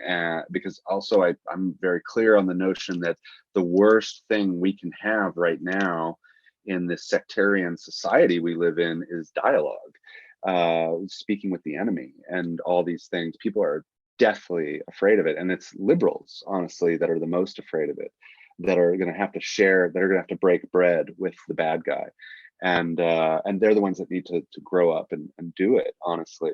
But the opportunity I had when I saw it to work with these guys was what I saw as a chance to understand what is everyone so afraid of. Everyone in my field, in the liberal left art field, seems to use the word fascist so easily, like they know what they look like, and I guarantee you most have never met a real fascist, and so when you see this institution that is quote run by fascists, I'm like, I want to know what that means, and I want to know what they're doing with art, especially. Like that for me anthropologically is going to be data that if no one else is going to look, I am. And so I saw that as a true opportunity to create some understanding, and get to know who these people were and what their motives and intentions were with art, and then in particular with my exhibition when they asked me to remake it. And then and that was the curious introduction, but then there's this reality of what does it mean to actually work with them. And it's not that I'm just working with some Tower of Grayskull, doom squad. There's the upper management, which was the right wing people that were installed by the Polish government, or put in place however it was. It's hard to know because these narratives are very controlled. And but anyways, they run the top of the institution, the heads of departments kind of positions, but 80% of the museum is run by liberals who have been at the museum forever, some of them for 30 years. And so I, coming in there, it wasn't that I just had this green light from the upper management. I had to do a thing to get to know everybody and get them all on my side, because I'm not a right wing person. These are also not my right wing that I know as I know them. They're like a foreign right wing for me, and then on top of that, it's not my liberals either. They're a different kind of liberal than I'm used to, and so I didn't see any of them as my people. I just tried to treat them all as art worlders, and which I'm very good at, because I'm part of the global art world. And anyways, what you ended up having to do in this case, though, honestly some backflips in human resources and motivational speaking to get everybody on board. So I ended up having like a lot of great opportunities to take what was a demoralized liberal majority and tell them, that I, had expectations that were going to remoralize them. And how do I mean that? Like, they basically all saw their jobs as obsolete and pointless in the face of what was a press culture and a Polish culture that will never accept them again. And whatever you're going to do, nobody cares because nobody comes here anymore, and blah, blah, blah. And all I was given as I started this collaboration with the right wing castle was just expect the worst. And so, when you have that in mind, when everyone's expecting the worst, I treat those as what we can call opportunities or gifts. If we're all expecting it, then let's treat it like a present. And so I would take these groups to, and have private meetings with them, and I'd be like, all these things that you're expecting that are the worst things that you could possibly imagine, that, well, you've now had it happen a couple of times for you. Let's call them traditions. These are cultural traditions that you're experiencing at this point, and I want you to understand that I see those traditions as goals, that I want you to hit those goals when we go and do this together, because we are going to be attacked with this project. This project only results in negative feedback because sadly we don't have the benefit of a media that's going to create a nuanced space for discourse. It's going to be, a very expectable negative feedback. So for me, this was an incredible effort that kind of, I think, initiates this tactical media conversation, where I was able to step in and reconfigure the energy of this place and bring these people together, these groups that ultimately were diametrically opposed internally in the castle. I don't want to use the word hate, but they are literally on either sides of the picket. And yet the right-wing people are their boss, and the liberals are the people that do all the work. And so but the experience opened up for me a lot of different narratives about vulnerability and how you can see the nuances of each of these cultures, be it the liberal or the right wing, and within all of it, the religious Catholic, conservative Catholic Polish person. And then at the same time, I'm making this exhibition, which is what? It's an exhibition about institutional critique. It's an exhibition about socially engaged practice. It's an exhibition about art as propaganda, and I'm helping to create mechanisms of visibility so we can see all these things. And within it all, I'm also trying to tell this story of tactical media. And so I knew I was going to be able to, first of all, be given a carte blanche from the get-go. I knew no one was going to check me and what I was doing. And so I could not only bring in whatever art I wanted, but I could also do things in a way that they weren't going to really understand what I was doing. And this is where my practice with anthropology really comes into heavy play, is that I work with a lot of different magical thinking cultures, witches, and shaman, so forth. And when you understand the mechanics of magical thinking and play that through the language of art and the language of tactical media, you get this wonderful opportunity to play with what I call semiotic shamanism, and in this particular and very loaded context, which is loaded in the sense that it's a right-wing context. It's loaded in the sense that it's this castle, it's this spooky castle that's technically had this purpose in the past of being this progressive bastion for contemporary art, which is, for the cultural vernacular, cultural paradigm, a voodoo unto itself. And so I really treated the whole place like a laboratory for tactical media. and that resulted in a variety of things, both religious and spiritual, but also political, and uh, playing with literal ideas of false flags, where I asked.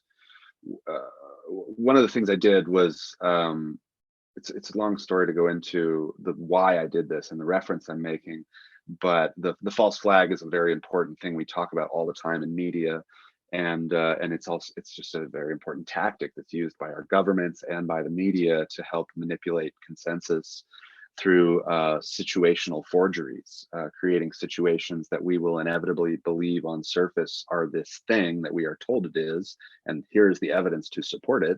And then, in fact, we find out later that there was no yellow cake in Iraq, or there was no, whatever to make us do this enormous political gesture that swayed our consensus. And so that's called often a false flag, and a false flag is what's called an active measure. And so I studied all kinds of active measures within the history of Soviet KGB active measures and CIA active measures. And I knew that I could do these things as art, as performance, as sculpture, as whatever, and I'd be safe. I wouldn't get arrested, because I'm like, this is a part of my show. My show is about this. How could you not accept this? This is my show. And so I was able to get away with a lot of these things. I asked, and one of them that was very sensitive was the false flag, which is originating in the way in which the term comes from a folklore that is in flag culture and naval and nautical flag culture.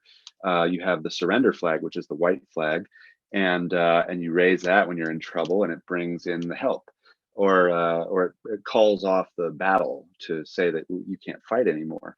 And if you use that improperly, that symbol of the white flag, if you use the surrender flag with bad intentions, meaning you don't use it to communicate in a very straightforward way that you surrender, then you are using what is called a false flag.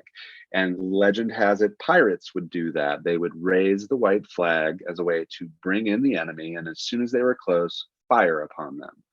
And that was a false flag. And so what I did was I asked the Polish administration, the right-wing guys, if I could take down the enormous Polish flag that was flying in front of the castle and raise a white flag, which I'd brought. I'd brought a bunch of white flags to raise them around the castle because I thought, hey, this is technically a military structure. Let's embrace it.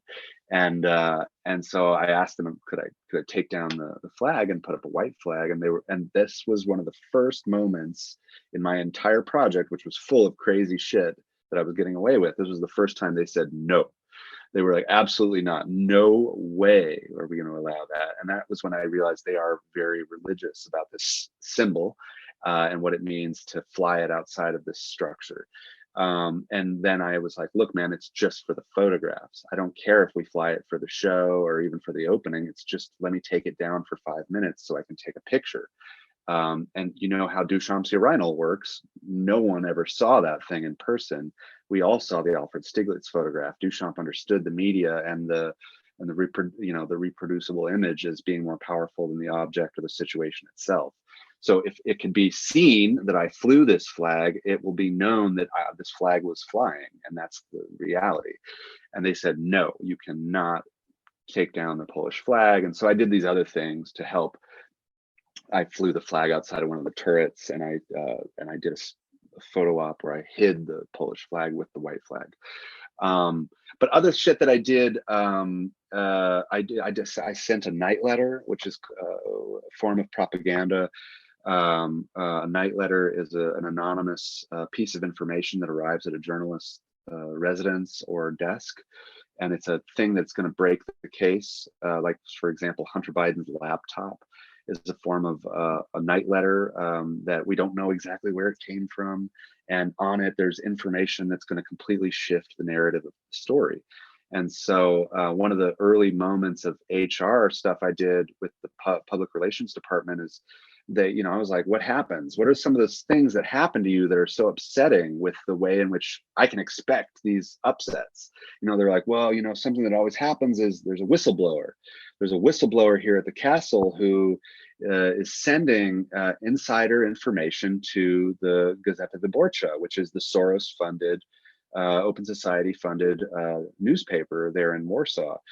And they were like, yeah, somebody's sending insider stuff to these people, and then they're breaking the story, and then that story becomes what the AP and everybody else puts on blast, is a repeat of whatever the Gazeta Wyborcza people publish.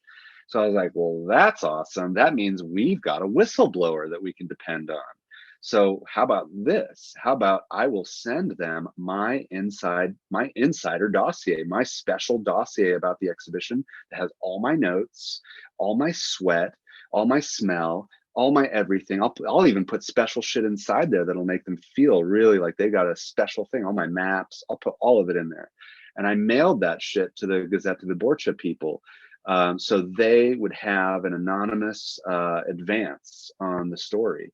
And then I did other things on top of that to manipulate these people in terms of the press. But so I don't know. There's a whole laundry list of these things that kind of came out of what we call field work. Ultimately, it was field work trying to understand these people, their fears, their patterns, their traditions, and then what do these things mean for my story?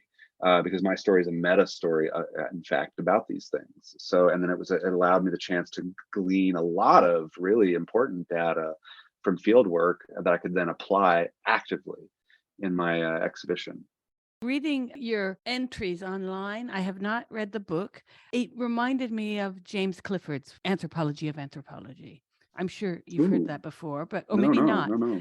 I rather like the way that you get at the institution itself, because as I said at the very beginning, this has echoes, not just because of the coincidental contribution Soros has made towards funding the whole gender identity narrative, which he has, but he's not the only one. You've got Pritzker, you've got loads of multi-million and billionaires who funded this. And there's been an open-ended psyops in Western culture over gender identity that is inescapable and quite troubling. You talk about the art focus on decolonization, but ironically, we've colonized ourselves. And I'm sure you noticed this during lockdown, the first of many lockdowns in 2020, where you had all these Black Lives Matters protests. And anyone who questioned what was going on, anyone who questioned where's the funding, because that funding has disappeared, anyone who questioned BLM's alliance with quite dangerous institutes like the Aspen Institute is verboten persona non grata immediately. You even had Adolf Reed was deplatformed from his own organization with the Socialists of America, where he was supposed to speak that year in Philadelphia, all because he said everyone's making claims that are not yet demonstrable in science, that African Americans are somatically more susceptible to COVID, etc. He raised questions, asked for facts, and as a result, was basically called a racist, basically called a right winger. And this is where we are, where anything you say, you'll see it all the time online. When the feminists say something about lesbians don't have penises or gender is not scientific, racist, you'll hear that. Racist or homophobe. All these kinds of 5-cent terms will be thrown out because the interlocutor has nothing better up their sleeve. I find it's a sign of the times that we are now back at this Leotardian postmodern condition. I mean, he wrote that book in response to a workers' strike in Quebec, but here we are having to work out our own language games, because it's all about language today, where we can use language to reshape reality. Let's not forget about the bricks and mortar of historical materialism. Let's not forget about all the things Marx has written about in great detail, especially something that overlaps with the right, such as people see the Southern Italians that protest against the immigrants as right-wing racists, when what they don't see, often because it's a neoliberal tactic to say everything's racist, especially when you've got an income coming in, especially during lockdown. We saw that division too, who supported lockdown, who didn't. But these Southern Italians are not necessarily any more racist than the neoliberals who like having their Mexican nanny they can pay under the table. What is true is that immigration affects national worker compensation. And this is something Marx and Engels wrote about. It's not new. It's not right wing to discuss it. But how did the neoliberal class become so emboldened as to pretend that anyone criticizing the lowering of wages due to immigration become the proliferation of narratives through the NGOification of narratives is something that really should be overseen. You mentioned, creating a new NGO, but definitely we need a watchdog, because there is the creep of ideology that's happening, and there is the control by NGOs of unelected spaces. They were not elected to make these choices, yet you have the HRC in the US Yeah. espousing some rather nonsensical ideas. You have the ACLU, oh my God, Aaron, going against freedom of speech. They are now not in favor of the First Amendment. Yeah, and I mean, and then Palestine. I mean, come on. It's Yeah, like yeah. there's all these things that we could say are amazing hypocrisies of this, and the strange, nature of how all these things have been permitted, all this power in our environment, and yet they don't have to have any reckoning for themselves. I mean, the what you were saying before about all this, relates also I think to the this kind of pendulum of civilization.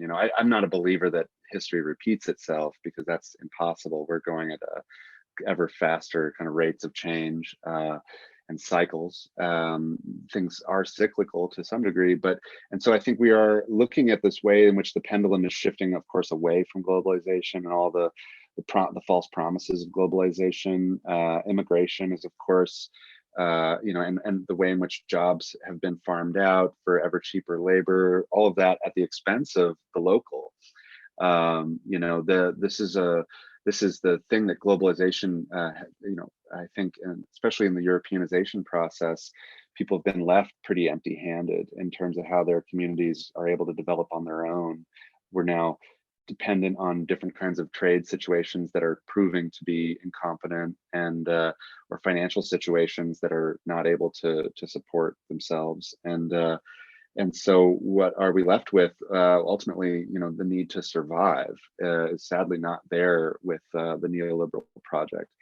And it's in fact benefiting only from more precarity.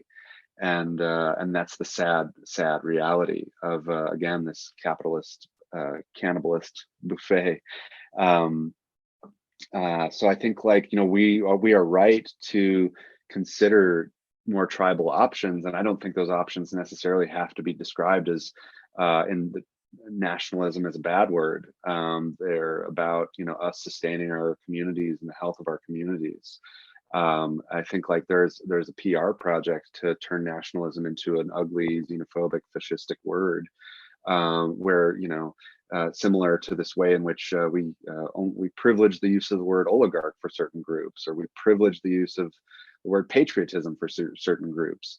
So there, and that's because it goes against what is this weird project that we've all signed up for. The other, and again, coming back to language and the weaponization of language, what's super interesting, honestly, if I can really go there, because we have touched on anti-Semitism, is the way in which criticizing globalization, criticizing neoliberalism, criticizing these projects has been called anti-Semitic. I think that should be a red flag to everybody, that there's something that's being occluded from public view here. If we're going to go and openly call these things anti-Semitic, or anti-Americanism, I mean, there's any number of ways in which you see this term used, and you're like, well, why? Why can't I be against American imperialism? Why can't I be against neoliberalism? Why can't I be against globalization? Why do you get to call it anti-Semitic? I think there's something that's terribly wrong with society right now, and its inability to reckon with itself, and that then we're given these terms of short circuitry to avoid looking, because if you look, then you've clearly got a moral problem that's greater than the actual financial problems that you have, which is radical. Yesterday, Richard Dawkins tweeted this: "I disagree with what you said, therefore what you said is hate speech." My thoughts have changed on this over the years. 20 years ago, I was, yeah, hate speech legislation. Today, I think it's now quite a dangerous thing in the sense of who gets to decide what that line is, because Hmm. we have entered into this terrain of disagreement being hatred. Just a few days ago, someone tweeted a letter they got from the Met Police in London. They used on a tweet the British word for pedophile because now pedophilia has been completely academized into a minor Mm. attracted person. And we all want That's not real, though. MAP. Really? I mean, you're saying that that is now that the word pedophile is used as a hate speech word, and that MAP is now the necessary way to describe these things? That's not true, right? This is not the first time this has happened. I have interviewed Kelly J. Keane, who's been on the show now twice. She's a women's rights campaigner in Britain. And she had the police visit her, I believe, 2.5 months ago because she criticized pedophilia. They showed up at her Mm. door. This has been ongoing in the UK. This goes back to Pi. It goes back to many kinds of political organizations over the past 4 decades. I would like to think, no, this isn't real. That was your reaction was my reaction, but this is happening. And it's quite Hmm. worrisome to me where now criticism is hatred. Conversely, I had a feminist last week tweet back to me something like, well, that publication runs loads of anti-woman propaganda. And I said, and that is called free speech. We have to allow it all, And I think people have mistaken that free speech means anything I agree with. Well, I mean, that's the funny thing about this story. I'm sorry to always bring it back to the Soros thing, but it's like what I'm doing is decolonizing socially engaged practice, and for some reason that's not okay, because people need socially engaged practice to conveniently and holistically agree with their agenda. And when you suddenly see that socially engaged practice is a manipulated thing and your agenda is a very manipulated thing, it hurts. It's a very painful thing. But these things, social engaged practice is not supposed to feel good either. People forget that because the liberal mindset, the neoliberal mindset, has made it all comfortable that contemporary art is going to serve this very specific set purpose of propaganda that's going to holistically serve your agenda, you're suddenly outraged when it doesn't. When you suddenly have, for example, a right-wing contemporary art museum using socially engaged practice to decolonize their own issues that don't necessarily conveniently agree with your own.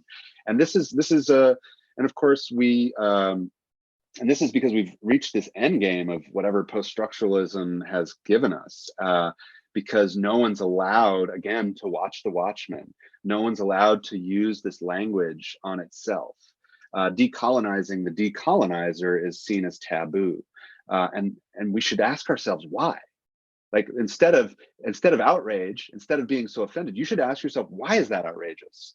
Why is it outrageous that I decolonize this language that the Soros Center for Contemporary Art gave us? Why is it anti-Semitic to decolonize that language? These questions need to be answered. They are fundamentally borderline primitive, that we can only just respond with, yeah, criticism is hatred or whatever. There's something fundamentally wrong with society if this is how we respond when our own institutions can't be reckoned with. There is a problem, and so I don't know what the answer is. I would again say we need an NGO that's an independent NGO, that is an NGO to look at NGOs. But what's so interesting is all the time when you see that stuff, I mean, so many of the arguments you've given me and the positions that they represent, they almost create an automatic shutdown in perception. That these are already weaponized forms of language and topics. So to say that there's a watchdog of looking at NGOs, people will automatically be suspicious. Oh, it's probably a right wing group, or it's probably there's this. So there is this need to have a strange form of transparent dialogue to lay these systems bare, because people only look at criticism, again, like you said, as hatred, as an agenda-driven phenomena that's purpose is not holistic or good or well-intentioned, or I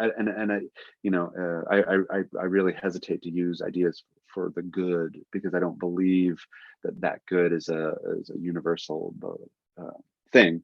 But anyways, our systems need to be deal with some accounting that goes against their will. Given the current terrain, I don't know if you saw the Wall Street Journal piece that just came out, which this is because of the 2 lawsuits that have been undertaken by Missouri and Louisiana, where now we see, this is really shocking, the White House's director of digital media basically instructed social media giants as to what to allow on its platform regarding the vaccine. Now, of course, they didn't have the authority to do so, but the fact that this even happened, this should make people really question their media, because in this era where there's a lot of new media representation, there's a lot of independent media out there. And I urge people all the time, I read CNN. I find it ridiculous if I have to read one more piece about Harry these days. They must have 20 going up a day. But so too does the BBC, by the way. So too does the New York Times.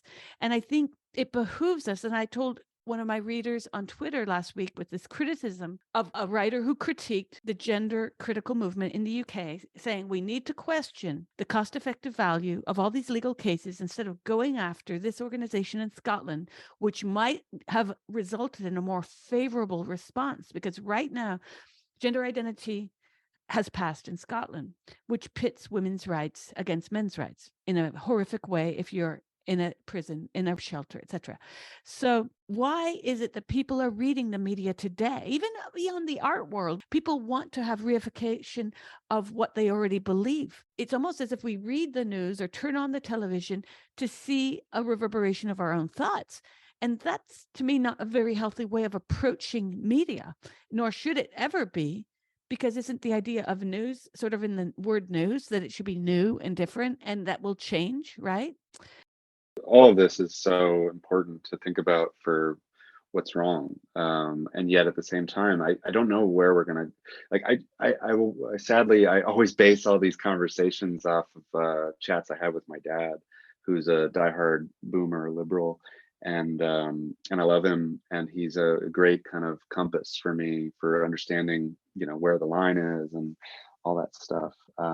But he is somebody who has diehard faith in media, and the um, I think what we get ultimately, and what we need are things like the Andrew Callahan. I don't know if you've seen his recent thing that's happened.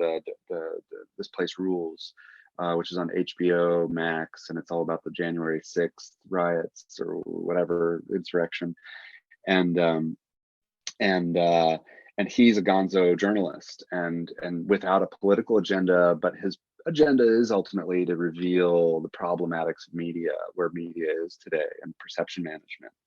And the media is super up in arms about his whole project, because he's kind of like this 25-year-old frumpy stoner type, and he's taken them for a ride, man. It's awesome to see the result of what his thing has done, even though it's not like healed or done anything to maybe better understand January 6th beyond the spectacleization of it.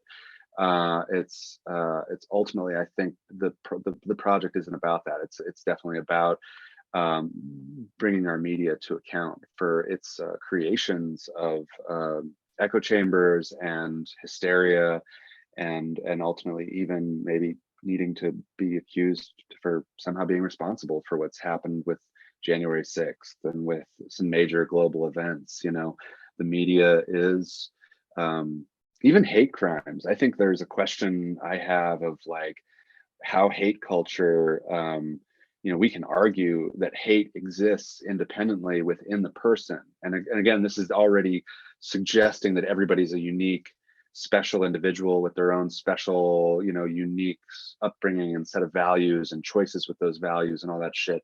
But when you're bombarded by your media of, hate related rhetoric, be it the self-preservation from the hateful, or whatever, there's still this effort to indoctrinate people in the language of hate that's happening within the media. It's whether they think they're doing it for the the good of legibility of hate, I think they are actually creating literacy of hatred. That's not just about this the ability to choose the right path, but it's indoctrinating people with hate. And I think the Anti-Defamation League does this too. I don't think their purpose, which is to help save us from hate, is real. I think their purpose is to manage and manage the perception, conception, and deployment of hate, and how hate it can be, used and understood. And it deserves, again, oversight, for, and we don't collect data on these things enough. Like I'm going to say something fucked up, but the Asian hate phenomenon that happened 2 years ago, which suddenly doesn't exist anymore. You don't hear about it anymore, which is fascinating. That is argued to have originated with Trump, talking about the China virus and all these things. Well, people fail to remember that the cover of every single Economist and every New York Times and every single anything in the media was xenophobic for the last decade, afraid of China usurping our place as the global power in the West. So when you're constantly bombarded with xenophobic frontline headlines, and then you have Trump literally acting as a straw man, for now he's the guy that helped verbalize this rhetoric of hate. But what was even more interesting for me, because this hate shit did happen, it's not that it didn't happen, but what was even more interesting for me is that I watch awful Reddit threads on, like, if you want to look at this stuff manifest in real time, it's called Actual Public Freakouts as the name of the thread, and you see there where people actually deliver their hate and violence. And what you were seeing in relationship to the stories that would be reported on the media was not acts of hatred from white supremacists to Asians. It was often from other people of color, in a majority of the cases. And yet the way the media would report on them, to fit their narrative, they would leave out the hate crime person's ethnic identity when it didn't fit their narrative. And then when it was a white person, it was a white person. And then what you also felt, I felt, because of somebody who consumes a shitload of media, that mentioning it leads to more of it. So it's like there's this way in which it's hyperstition is what we call it. Hyperstition is real. The more you mention it, the more it occurs. Humans will start to become bottled and manifest it. And one can argue, well, that's because that person is a racist or is hateful. But when your media is bombarding you every day with hate-filled rhetoric, even though it's telling you and educating you on what hate looks like, there's something about it that's chicken or the egg territory. Yes. And what does hate mean? Because I think we've sanitized the meaning. I'll tell you what's hateful. It's YouTube demonetizing its contributors because they're putting out, and I'm thinking of the Dark Horse podcast with Brett Weinstein and Heather Haying. They've been demonetized. That's the way they live. That's hateful. I think telling people to starve and not be able to survive is hateful. And that's where progressivism, in air quotes, and woke culture has arrived at. And I've had this discussion with other fellow homosexuals. I almost prefer, and I do prefer, the outright, forthright homophobe. I remember walking through Brooklyn in the late 80s and, men would stare if I was holding hands with a lover. But I prefer that over suck my female dick, as I've had so many times, or rape and death threats, as I've gotten over the past decade writing on this issue. And the reason is clear. We have simply been culturally conditioned to understand hate. People still in America think of KKK pointy hats. This is unbelievable that we've been put on a rinse and repeat of Mississippi burning. But that's not actually what's going on within the Republican Party today. And the fact that this has been disseminated by the likes of Rachel Maddow and her nightly screamouts is troubling to me. The media has been propagandizing its own scarecrows. So we're in this kind of the snake eating its tail paradox. And I do worry, because when you said at the beginning and another few times during your discussion of the art world with these pop-up spaces in Eastern Europe, this isn't art. Well, then what is art and where does this leave us today? We're now at the beginning of 2023. What is hope for the art world if we have been socially programmed in and out of the art world? Well, I'll tell you, I can answer that. There is I believe that we are looking at an obsolescing fad. Art as we know it, contemporary art as we know it, is pretty new. Art that, and I mean art that's away from its servile function as a straightforward illustration of propaganda for like socialist realism or the church.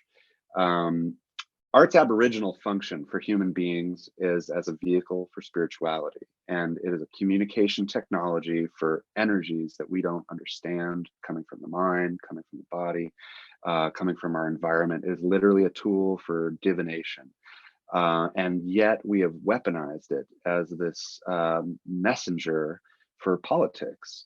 And these ideas of art for how it deconstructs culture and language and political and power structures, it's kind of reached its end game. It's reached its end game. What art can offer, technology, because AI is essentially off and running with creativity that's harnessed as from its free for all from the internet and from the artists that were willing to pimp themselves out to it.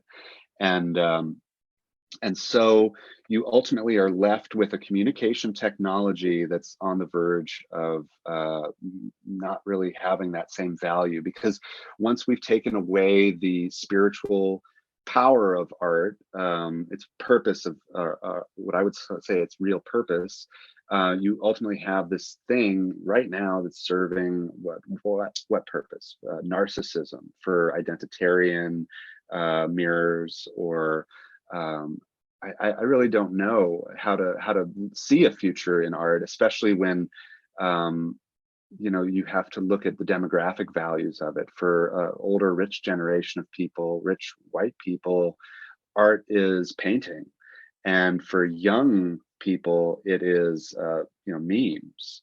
So there's a disconnect that's enormous, and it just proves that what I'm saying ultimately, that this thing that that museums have sprouted up everywhere, that are there to preserve these analog objects with enormous value that nobody cares about except for rich people. Um, and then the younger stuff, the contemporary stuff, the media based stuff is literally propaganda. It's pretty straightforward, the way that art programming looks in museums. It's the expensive painting is for the market, and the video shit is propaganda for the masses. And they're both propaganda ultimately. So I don't know, what is the future of art. I think, again, having more people like myself coming in and being allowed to do some good work with it, because it's not that my whole project and my work as a curator and an anthropologist is all about this Eastern Europe thing. This for me is a case study in how we can visualize the directionalization of this material in groupthink settings and societal and hysterical ways towards political agendas. But my true mission as whatever I am here on Earth for is to help understand this other energetic role of art. And I wish that more of the industry would see itself in that potential rather than constantly looking in a cheap circus mirror.